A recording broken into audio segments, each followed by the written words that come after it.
नमस्कार। रात 8:50 पर न्यूज की पाठशाला से पहले आपकी मेरी मुलाकात का वक्त हो चुका है। राष्ट्र गर्व लेकर हाजिर हूं मैं, सुशांत सिन्हा। राष्ट्र गर्व सिर्फ एक शो नहीं है, बल्कि रोज की उठापटक और उतार चढ़ाव के बीच हमारे अपने देश पर गर्व करने की अनगिनत वजहों को आपके सामने लाने का एक सार्थक प्रयास है। राष्ट्र पर गर्व से भर देने वाली वो कहानियां जो या तो आपको बताई ही नहीं गई या जानबूझकर आपसे छिपा ली गई। राष्ट्र गर्व में हम आपको ऐसी ही कहानियों से जोड़ते हैं रोज। राष्ट्र गर्व भारत विरोधी सोच पर सीधी चोट करता है और हमें अपने देश, अपनी संस्कृति, अपनी विरासत से सीधे जोड़ता है। उसकी असली तस्वीर दिखाता है ताकि हर भारतवासी को देश पर और गर्व हो सके। तो राष्ट्र गर्व में आज बात भारत की उस अनोखी विरासत की जो दुनिया के लिए आज भी अचंभा है। भारत की अद्भुत इंजीनियरिंग बॉस, अद्वितीय गणितीय ज्ञान बॉस, उन्नत वैज्ञानिक कौशल और चमत्कार लगने वाली कारीगरी की मिसाल, दुनिया में अपनी तरह की इकलौती बनावट जिसके रहस्यों की गुत्थियां वैज्ञानिक आज भी नहीं सुलझा पाए। मैं आज आपको दिखाने जा रहा हूं एलोरा के कैलाश मंदिर के पीछे की गर्व से भर देने वाली वो बातें जिसके बारे में आप शायद नहीं जानते होंगे या कम ही जानते होंगे। यह दुनिया का अकेला ऐसा मंदिर है बॉस जिसे जमीन के ऊपर नहीं बल्कि जमीन के नीचे बनाया गया। एक विशाल पहाड़ी की कठोर चट्टान को ऊपर से नीचे की तरफ काटकर, यानी पहाड़ी की चोटी से उसकी जड़ की तरफ बढ़ते हुए पत्थर काटे गए। भाई ये सामान्य से उल्टी प्रक्रिया है। आप नीचे से काटते काटते तराशते तराशते ऊपर जाते हैं। कैलाश मंदिर उल्टा बना है, ऊपर से पत्थर को काटते काटते, पर्वत को काटते काटते नीचे आकर बना है। और आप जानकर हैरान रह जाएंगे कि इसमें सबसे पहले मंदिर का शिखर बना, फिर मंदिर की दीवारें बनी, गुफाएं, गर्भगृह और गलियारा, और सबसे अंत में मंदिर की बुनियाद बनाई गई। इसलिए एलोरा का कैलाश मंदिर हम सब के लिए राष्ट्र गर्व का एक अनूठा अध्याय है जिसे दुनिया भर की बड़ी बड़ी यूनिवर्सिटीज के आर्किटेक्चर सिलेबस में एक केस स्टडी के तौर पर पढ़ाया जाता है। इसे वर्ल्ड क्लास रॉक कट और मोनोलिथिक आर्किटेक्चर का सबसे बड़ा और शानदार उदाहरण माना जाता है। यहां तक कहा जाता है कि ऐसा निर्माण तो एलियंस ही कर सकते हैं। हैरानी यही है कि हमारी जिस प्राचीन विरासत की मिसाल दुनिया देती है, हम भारतीय ही उससे अनजान हैं। उसके लिए हमारे मन में गर्व का भाव क्यों नहीं है बॉस? क्योंकि उसे हमारी याददाश्त का हिस्सा बनने ही नहीं दिया गया। हमारे सिलेबस में भी उसे बस कहने भर को जगह दे दी गई। उसकी जगह लाल किला, ताजमहल, दुनिया भर की मुगलिया इमारतों का इतिहास हमारे दिमाग में ठूंस दिया गया, जैसे भारत की एकमात्र विरासत वही है। लेकिन आज आपको गर्व से भर देने वाली इस मंदिर की कहानी देखनी चाहिए।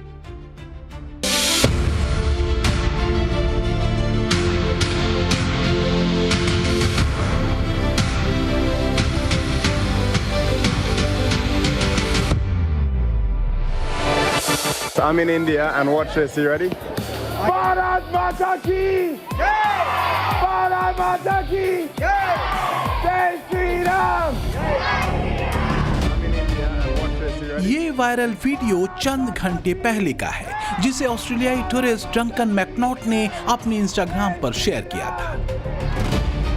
I'm in India. Duncan Australia से खास तौर से एलोरा आए थे कैलाश मंदिर घूमने के लिए। कैलाश मंदिर के हैरान कर देने वाले आर्किटेक्चर ने उन्हें भारत की प्राचीन संस्कृति, उसके वैभव का जयकारा लगाने के लिए मजबूर कर दिया।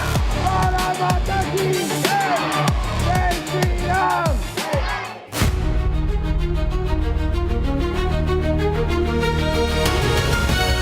बेहद कठोर पत्थर पर की गई एक से एक बारीक कारीगरी ने उन्हें इतना प्रभावित किया कि वो भारत माता की जय के नारे लगाए।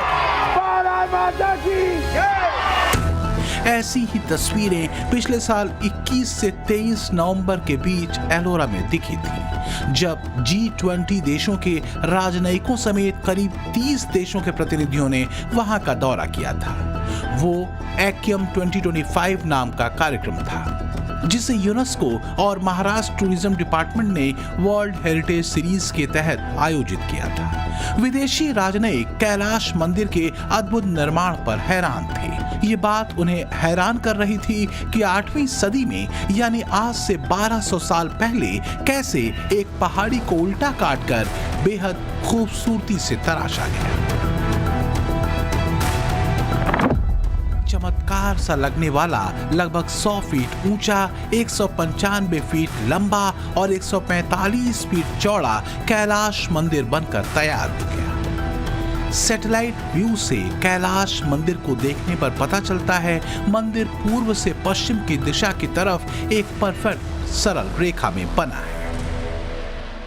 तो ये मंदिर पूरा का पूरा ऊपर से नीचे बनाया गया। आप देख सकते हैं इतना सारा पत्थर उन्होंने इसको काट के निकाला है। तो आप इसकी डेप्थ, गहराई यहाँ से महसूस कर सकते हैं। इतनी ज़्यादा खुदाई उन्होंने कैसे की होगी सिर्फ छन्नी और हथौड़े से। मंदिर निर्माण के लिए पहाड़ी के बीचों बीच काटा गया गड्ढा पूरी तरह आयताकार है।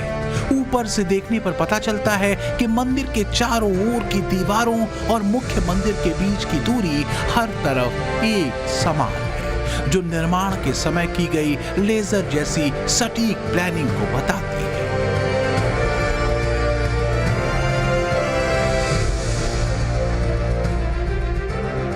कैलाश मंदिर का सबसे ऊंचा हिस्सा यानी शिखर ठीक उस जगह पर है जो मंदिर की बुनियाद का ज्यामितीय केंद्र है। इस तरह ये वजन के संतुलन का भी बेजोड़ नमूना है और इसी वजह से 1200 साल बाद भी तमाम बड़े भूकंपों को झेलकर भी कैलाश मंदिर खड़ा है। नासा के वैज्ञानिक तक मान चुके हैं कि 8वीं सदी में बिना किसी मैग्नेटिक कंपास या फिर जीपीएस के पहाड़ की चोटी पर एक सटीक डिजाइन बनाना एक गणितीय चमत्कार है।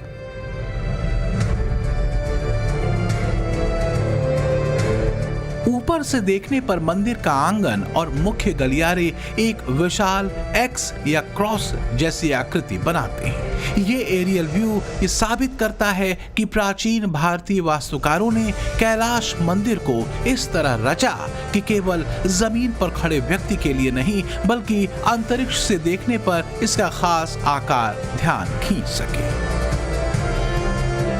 इसलिए कई विदेशी रिसर्चर्स इसे सिर्फ डिजाइन नहीं बल्कि ऊर्जा के प्रवाह को नियंत्रित करने वाला एक यंत्र मानते हैं।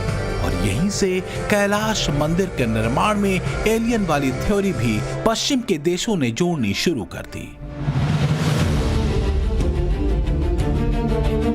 क्या ये भारत के प्राचीन ज्ञान की गहराई को कबूलने से बचने का तरीका था या सनातन धर्म के दैवीय कनेक्शन पर उनकी मुहर थी?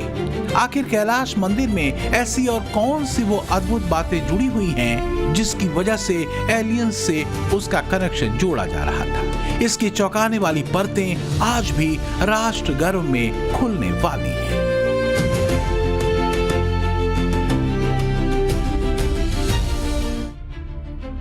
सनातन की यह ताकत गर्व से भर देती है, राष्ट्र को गर्व से भर देती है। लेकिन आप सोचिए कि इस इमारत के बारे में, इस मंदिर के बारे में, इस अद्भुत कला के बारे में कितने लोगों को पता है जिसके जरिए इस मंदिर को बनाया गया सदियों पहले। आज की इमारतों में अगर कोई पत्थर गलत लग जाए तो उसको बदला जा सकता है, लेकिन कैलाश मंदिर नेगेटिव आर्किटेक्चर है बॉस। नेगेटिव आर्किटेक्चर यानी यहां मंदिर निर्माण के लिए पत्थर जोड़ा नहीं बल्कि काटा गया। आप कल्पना करके देखिए कि अगर एक भी शिल्पकार की छेनी से 1 इंच पत्थर ज्यादा कट जाता तो कैलाश मंदिर के निर्माण में लगे पूरे 18 साल की मेहनत बर्बाद हो जाती और मंदिर का संतुलन इस तरह बिगड़ जाता कि भूकंप का एक हल्का झटका भी इसको पल भर में तबाह कर दे। पहाड़ी काटकर बनाए जा रहे मंदिर में ऐसी गलती को सुधारने का कोई तरीका ही नहीं था। इसे प्राचीन भारत के उस अद्भुत ज्ञान विज्ञान की करामात ही कहेंगे कि 0 एरर के साथ यह मंदिर बना है बॉस। सोचिए, देश में ऐसी तकनीक, ऐसा हुनर हो और आज से इतने साल पहले हो तो यह वाकई गर्व का विषय है कि नहीं? लेकिन आप में से कितनों को इसके बारे में पता है?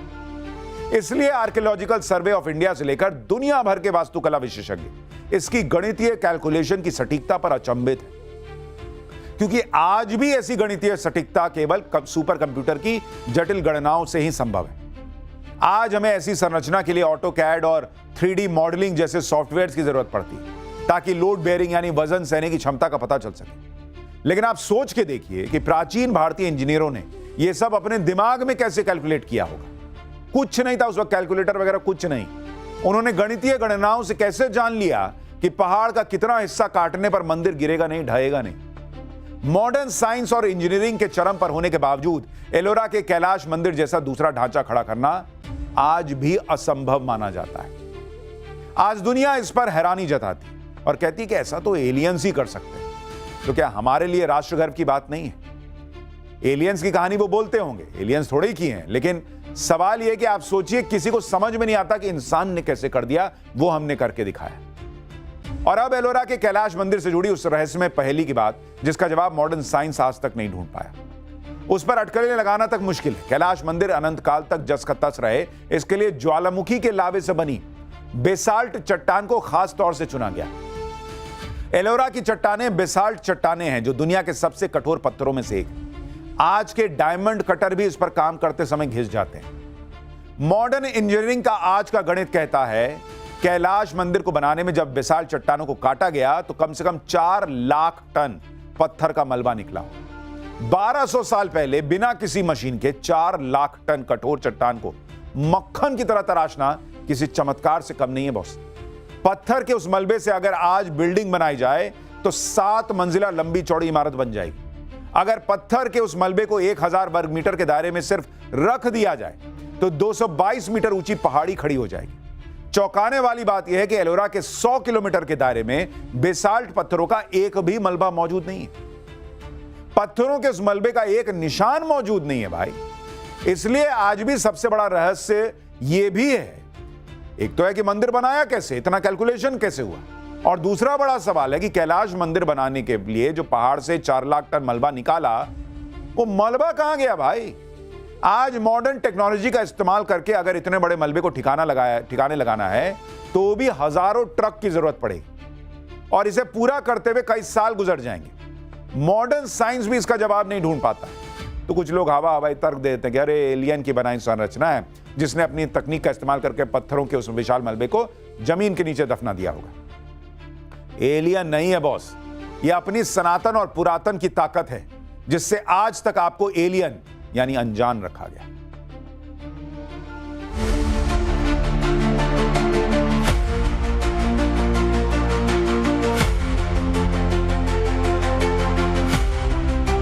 एलोरा के कैलाश मंदिर की भूमिगत सुरंगें और गुफाएं आज भी पुरातत्वविदों और शोधकर्ताओं के लिए एक अनसुलझा रहस्य हैं। सुरक्षा गार्डों के अनुसार एलोरा में कई गुफाओं में 40 फीट गहरी सुरंगें हैं, जो सक्रिय होकर समकोण पर मुड़ती हैं और यहाँ ताले लगे हैं। आगे जाकर ये इतने सक्रिय होने लगते हैं कि एक इंसान भी आगे नहीं जा सकता। इन सक्रिय और अंधेरे रास्तों वाली आयताकार सुरंगों के बारे में कई रोमांचक और रहस्यमय दावे किए जाते हैं। इनसे एलियन की कहानी जोड़ी जाती है। दावा किया जाता है कि यहाँ से उस अंडरग्राउंड रहस्यमय शहर का रास्ता जाता है जो एलोरा के नीचे दफन है, जहाँ कैलाश मंदिर के पत्थरों का मलबा छिपाया गया है। सुरक्षा कारणों और ऑक्सीजन की कमी के चलते आर्कियोलॉजिकल सर्वे ऑफ इंडिया ने इनमें से अधिकांश रास्तों को लोहे के दरवाजों और पत्थरों से स्थायी रूप से बंद कर दिया है। आधुनिक इंजीनियरों का मानना है कि ये सुरंगें मुख्य रूप से वेंटिलेशन के लिए बनाई गई होंगी, ताकि मंदिर की गहराई में काम करने वाले कलाकारों को ताजी हवा मिलती रहे। इसी तरह कुछ सुरंगों का उपयोग पानी की निकासी यानी ड्रेनेज सिस्टम के लिए दिखता है। लेकिन स्विस लेखक एरिक एंटन पॉल वोन डेनिकेन जैसे कई विदेशी रिसर्चरों ने ऐसी हैरान कर देने वाली संरचनाओं पर एलियन थ्योरी को आगे बढ़ाया। 60 के दशक के आखिर में उन्होंने भारत, मिस्र और दक्षिण अमेरिका की यात्राएं कर एक किताब लिखी, carriers of the gods, unsolved mysteries of the past.